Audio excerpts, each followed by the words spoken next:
Dan, is it entering must-win territory on Saturday?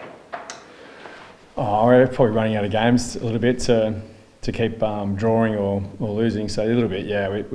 We're not certainly desperate to win, but just play better than what we did last week. I thought our first 2 rounds were on the right track around what we're familiar with, and if we get back to doing that on the weekend, hopefully the process takes care of the outcomes for us. But yeah. What tweaks have you looked at this week just to, I suppose, make sure that doesn't happen last week? Well, contest. We were poor last week in our contest method. Like we fumbled, ball security was really poor. And the conditions weren't great, but they play really well in those conditions, and they show what contested ball looks like throughout the four quarters. So for us, it's like getting our hands on the footy more, so we can go and play our system and our style. So the focus during the week was getting back to winning back the possession again, so we can move the ball in a more efficient way off the back of contested method, whether it's in the air or on the ground.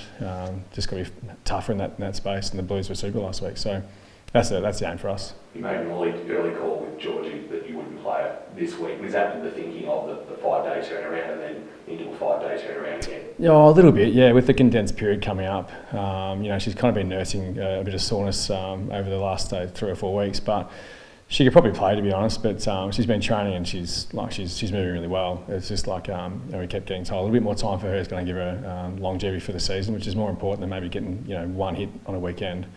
We'd rather her play, the rest of the season out the way she can. So yeah, unfortunately she misses out, but made the call early, and yeah, we'll just have to find ways to forge on. You haven't been in this forum. I know taking post game, but since Lily went down, how's that impacted the group? That you bring somebody in that you've got high hopes for? And yeah. Well, look, it's just sad for her. Like any ACL injury is obviously going to hit the playing group.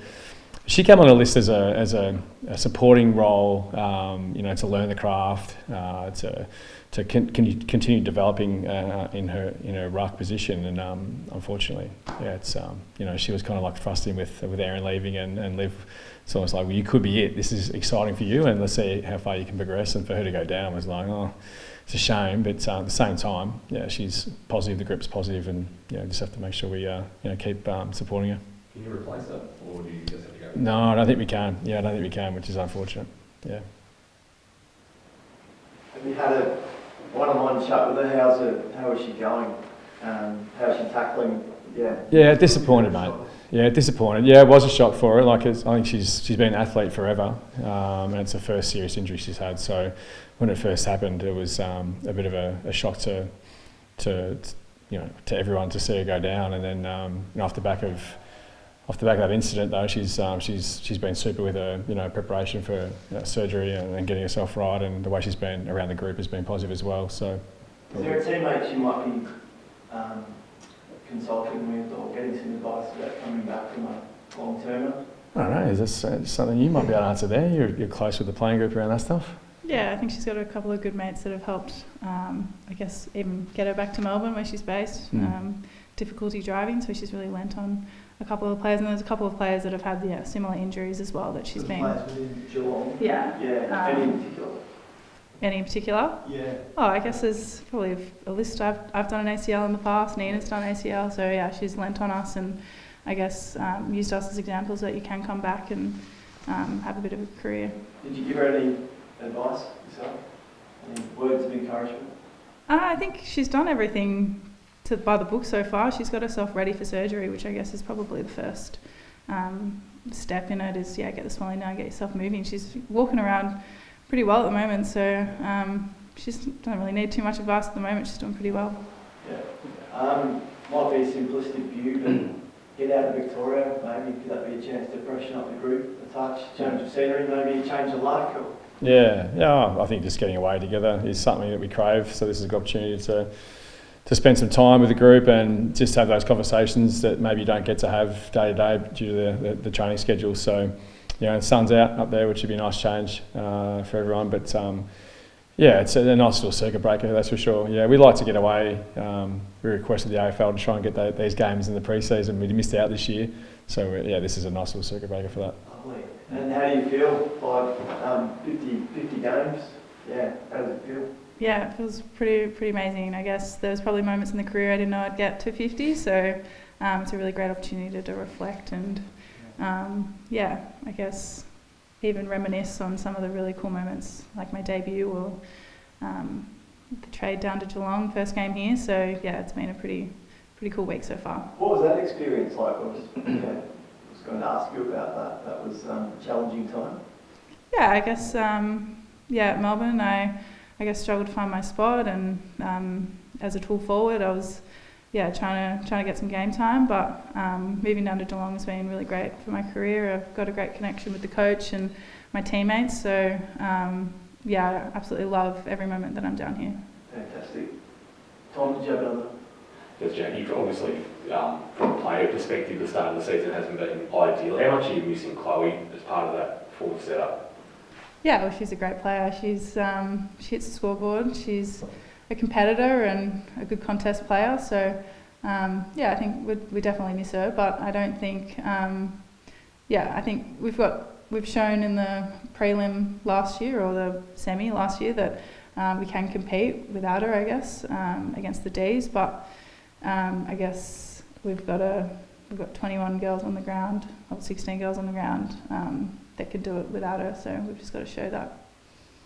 Yeah. No. No. It's interesting. Like, we had a bad game last week, but our first 2 rounds showed that we can play against the best teams in the competition. And so the message we had to tell our playing group as well. It's like one bad game. Yes, there hasn't been a win yet for us, but there's been 2 pretty solid performances in the first 2 games. Kate McCarthy. Kate McCarthy just made it. I suppose she's been quoted in regards just to the compressed nature of the fixture. Jack, how are you preparing for it, knowing that you're going to play 4 games basically in 16 days? I'm so excited. I think it's great.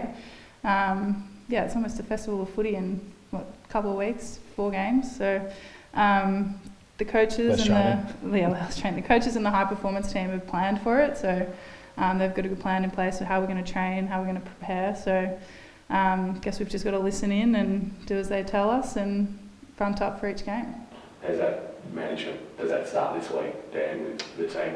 A little bit, yeah. Certainly conversation around, it's progressing now in that direction. We've got a pretty healthy list, to be fair, other than Chloe and Lily. The depth is solid, so it gives us an opportunity to potentially play players in this condensed period where, for us, for list management too, to make sure we've got, we're pressing and challenging ourselves to have the best list. But some of our younger players need to play, so if they need to get this opportunity, that's there for them. So we're happy to flip around the players to give them experiences and challenges, and this period's a really interesting time for it. Will we see debuts on this week?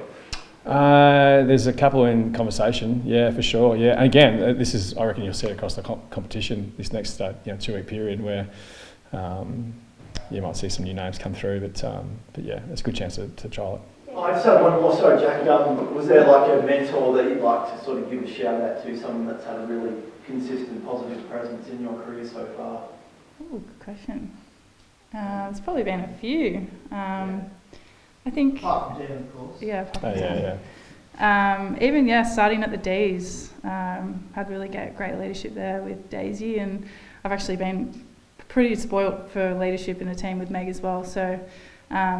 I think you've got to look within the team as well to find that mentor, and then externally as well with my old footy coach at ANU Griffins in Canberra. He still messages me every week and watches every game, and it's really great to have him from the start of my career pretty well to now supporting me. You can still talk to Daisy?